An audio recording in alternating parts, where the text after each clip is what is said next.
오늘 하나님께서 우리에게 주신 말씀은 잠언 23장 17절에서 35절까지의 말씀입니다. 하나님 말씀 받들어 읽도록 하겠습니다. 죄인들을 부러워하지 말고 늘 오직 여호와를 경외하는 일에만 마음을 써라. 분명 내 미래가 밝아지고 내가 기대하는 것은 끊어지지 않을 것이다. 내 아들아, 잘 듣고 지혜를 얻어서 내 마음을 바른 길로 이끌어라. 술을 많이 마시는 사람과 고기를 즐기는 사람들과 어울리지 말라. 술 취하고 식탐하는 자는 가난해지고 잠자기를 좋아하는 자는 누더기를 잊게 된다. 너를 낳은 내 아버지의 말을 잘 듣고 내 어머니가 읽더라도 무시하지 말라. 진리를 사들이되 그것을 다시 팔지 말라. 지혜와 훈계와 지각도 마찬가지다. 의인의 아버지에게는 큰 기쁨이 있고 지혜로운 아들을 가진 사람은 그로 인해 기뻐할 것이다. 내 부모가 기뻐할 것이며 너를 낳은 어머니가 즐거워할 것이다. 내 아들아, 나를 주시해 보고 내가 걸어온 길을 따르도록 하여라. 장녀는 깊은 함정이며 외간 여자는 좁은 구덩이다. 그녀는 숨어서 남자를 노리다가 남자들 가운데 배신자들을 걸러낸다. 재앙이 누구에게 있느냐? 근심이 누구에게 있느냐? 다툼이 누구에게 있느냐? 불평이 누구에게 있느냐?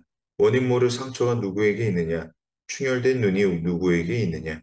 술에 찌든 사람들, 섞은 술을 찾아다니는 사람들이다. 포도주는 붉고 잔에서 번쩍이며 마실 때 좋게 넘어가니 너는 그것을 보지도 말라. 결국에는 그것이 너를 뱀처럼 물고 독사처럼 독을 쏠 것이다. 내 눈이 외간 여자를 보고 내 마음이 타락한 말을 할 것이다. 너는 바다 한복판에 누운 것 같고 돛대 꼭대기에 누워 있는 것 같을 것이다. 그러고는 아무리 때려봐라 내가 아픈가, 아무리 때려봐라 내가 고통을 느낄 수 있나, 내가 언제나 깨어서 다시 술을 마실까 할 것이다. 아멘. 오늘 본문인 23장은 잠언 10장부터 계속해서 구성하고 이제 나누었던 이 지혜로운 삶을 살아가는 방법에 대해서 이제 전달하고 있습니다. 이 특별히 23장은 솔로몬의 이 두 번째 모음집이라고도 하는데, 총 이 36개에 나눠진 각각의 이제 교훈이라고 우리가 볼 수가 있습니다. 그 시작에 있어서 오늘 본문인 17절을 보게 되면 이 죄인의 삶을 부러워하지 말라고 이제 교훈을 하고 있습니다. 왜 죄인의 삶은 부러움이 없다라고 하는지 오늘 말씀을 통해서 깊게 살펴보기 원합니다. 죄인의 삶은 무엇입니까? 하나님의 가치관이 아닌 세상의 원리로 살아가고자 하는 것이죠. 보이는 것, 잘 살고자 하는 것, 남보다 더 나은 삶을 살고자 하는 이 세상의 원리로 살아가는 것이 바로 죄인의 삶이라는 것입니다. 다시 말해, 이미 구원하신 하나님의 은혜로 말미암아 내가 이미 의인의 삶을 살아가고 있는데, 구원받지 않는 사람들과 같이 행동을 하며 이 삶을 또 부러워한다라는 것입니다. 분명히 하나님의 자녀답게 살아가고자 하는 소망이 늘 우리 안에 있지만 현실에 맞닥뜨리게 되면 쉽게 세상의 가치관으로, 특별히 이 땅 가운데 머물기에 자연스럽게 세상의 가치관을 살아간다라고 우리는 인식한다라는 것이죠. 그런 우리에게 오늘 본문은 죄인의 삶은 결코 부럽지 않음을 말하고 있습니다. 즉, 세상의 가치관은 전혀 부러운 게 아니라는 것을 이야기를 하는 것이죠. 이게 무슨 말인가? 세상의 것이 전부 나쁜 것이기에 그저 하지 말라고 저자는 이야기를 하고 있는 것인가? 아니죠. 분명히 하나님께서 창조하신 이 땅의 좋은 것을 우리는 먹고 누릴 수 있습니다. 그러나 여기서 중요한 것은 그 안에 하나님의 가치관이 있는가에 대한 고민을 해야 한다라는 것이죠. 왜냐? 18절에서 말하듯이 죄인들의 삶은 명확한 한계가 있다라는 것입니다. 우리 18절 다시 한번 보도록 하겠습니다.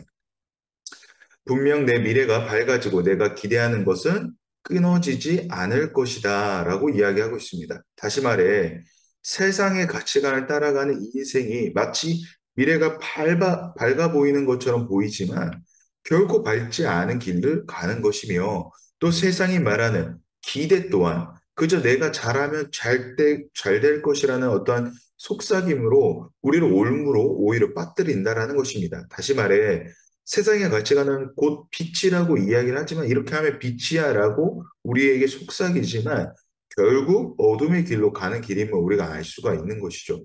절대적으로 실수하지 말아야 되는 인생, 어떠한 이 강박관념, 남들보다 잘 살고자 하는 것은 결국 하나님의 자녀다운 이 땅을 창조하신 창조주의 자녀된 기쁨으로 살아가는 것이 아니라 사단의 관념과 사단의 가치관으로 살아간다라는 것입니다.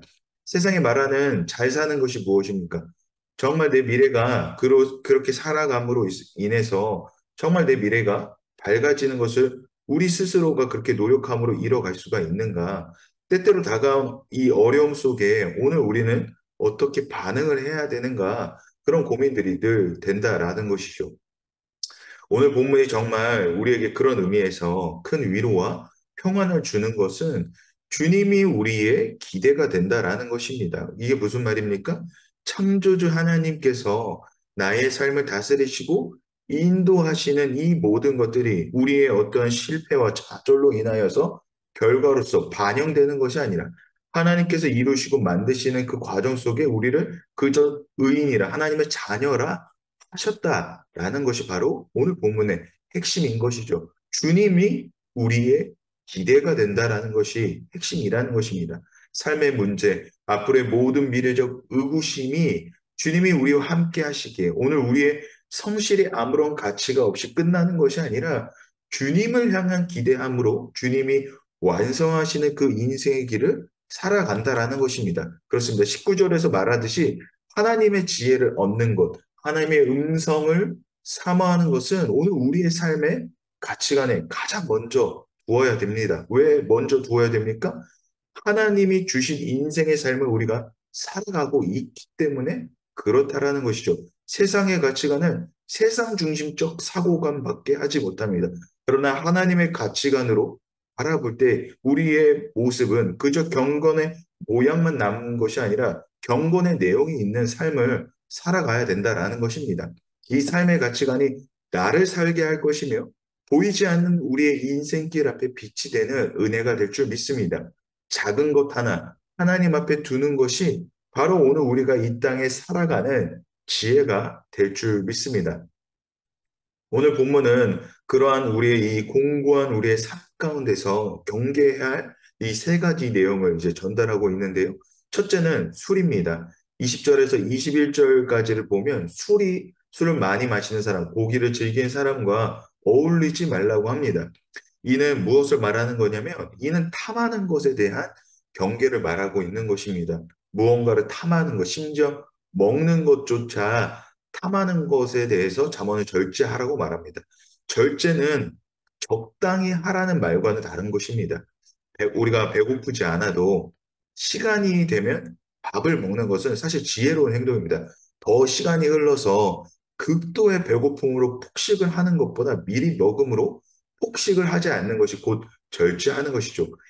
즉 절제함을 통해 탐하지 않는 것에 대해서 배우게 된다라는 것입니다.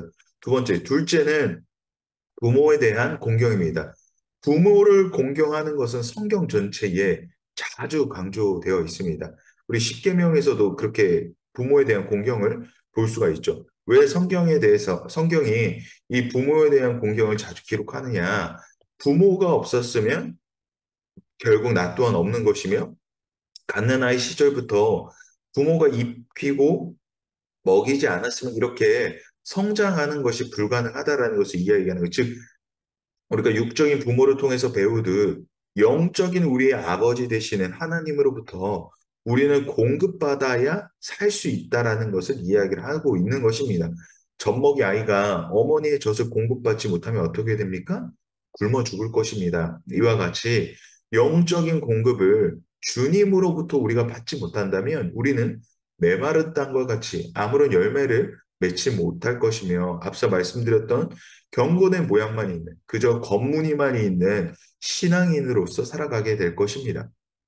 마지막 셋째는 창녀에 대한 권고를 하고 있습니다. 여기서 이야기하는 창녀는 유혹의 마음을 뺏기는 것, 곧 현실 가운데에 곧 내가 쉽게 너무 무너지고 빠지는 것들, 도저히 빠져나올 수 없는 어떠한 깊은 구론과 같은 것을 이제 이야기를 하고 있는 것입니다. 결국 이 세 가지 교훈을 통해 이 본문에서 이야기하는 것은 무엇이냐? 구원받을 그 날의 여정을 우리가 가는 것 가운데에 우리가 가장 많이 어려움을 겪는 문제들이라는 것이죠. 한심하는 것, 부모를 공경하지 않는 것, 영적인 하나님의 은혜로 공급받지 않는 것, 유혹에 넘어가는 것, 즉, 내 마음에 하나님을 잃어가는 과정들을 이렇게 말하고 있는 것입니다. 말씀을 통해 오늘 하나님께서 주시는 것은 무엇입니까? 내 마음의 주를 향한 소망이 곧 내 미래와 기대가 있을 것이라는 것을 말하고 있는 것이죠. 세상의 소망은 주님 다시 오실 날에 전부 다 사라질 것이지만 우리에게 주님 다시 오실 날은 기대와 감격으로 기쁨이 될 것입니까? 왜 그렇습니까? 주님께 우리의 기대가 있기 때문이죠. 주님 다시 오실 날, 주님이 완성하실 그 날에 주님 잘했다, 내 종아 수고하였다. 그 칭찬받는 자녀의 삶을 우리가 고대하고 기대하기 때문에 주님이 우리의 소망이 되신다라는 것이죠. 그렇습니다. 하나님의 말씀을 우리는 늘 내 마음에 두어야 합니다. 늘 하나님과 함께 내가 동행하고자 하는 기쁨이 있으려면 곧 나에게 말씀하시는, 나에게 빛이 되시는 하나님의 말씀, 즉 성경을 내 마음판에 늘 두어야 한다라는 것이죠. 주님을 향한 깊은 신뢰는 한 치 앞도 보이지 않는 우리의 인생을 밝게 빛으로 변하는 것입니다. 바로 이것이 주님의 신뢰는 곧 내 마음에 주님의 말씀이 있을 때라는 것이죠. 주님을 깊게 신뢰한다라는 것을 표현한다라는 것은 내 안에 말씀이 깊게 있을 때를 얘기하는 것입니다. 그러므로 내 미래의 소망을 주님께 정말로 두고자 하십니까? 그러면 하나님의 말씀이 내 안에 숨쉬어 역사하시는 경험의 자리로 가시길 바랍니다. 주님이 이미 구원하신 인생의 자리를 하나님의 말씀을 통하여서 그 빛이 더해지시길 바랍니다. 절대 포기하지 않으시는 하나님의 사랑과 은혜가 오늘 우리 안에 살아 숨쉬어 그 말씀 속에 있음을 잊지 않으므로 때에 따라 그저 말씀을 묵상하는 것이 아니라 주야로 시간이 틈이 있을 때마다 보는 것이 너무너무나 중요한 것이죠. 공부를 하는 것과 마찬가지입니다. 우리가 시험 기간에 반짝 공부하는 것은 금방 잊어버리게 됩니다. 말씀도 마찬가지입니다. 반짝 잠깐 짬을 들여서 주일날 말씀을 보고 끝나는 것은 내가 말씀대로 살아가고자 하는 것을 살아내지 못하게 됩니다. 우리가 정말 말씀대로 내가 정말 늘 주님과 함께하고자 하는 인생은 말씀을 정말 1분 1초 때가 있을 때마다 시간이 있을 때마다 틈틈이 계속해서 말씀을 읽고 또 내 마음의 새김으로 암송함으로 통하여서 오늘도 내 안에 살아계시는 하나님의 말씀을 경험하는 것이 곧 우리가 주님을 신뢰하는 인생, 주님을 기대하는 인생, 주님이 만들어가는 인생의 기쁨을 맛보게 될 것이라는 것이죠.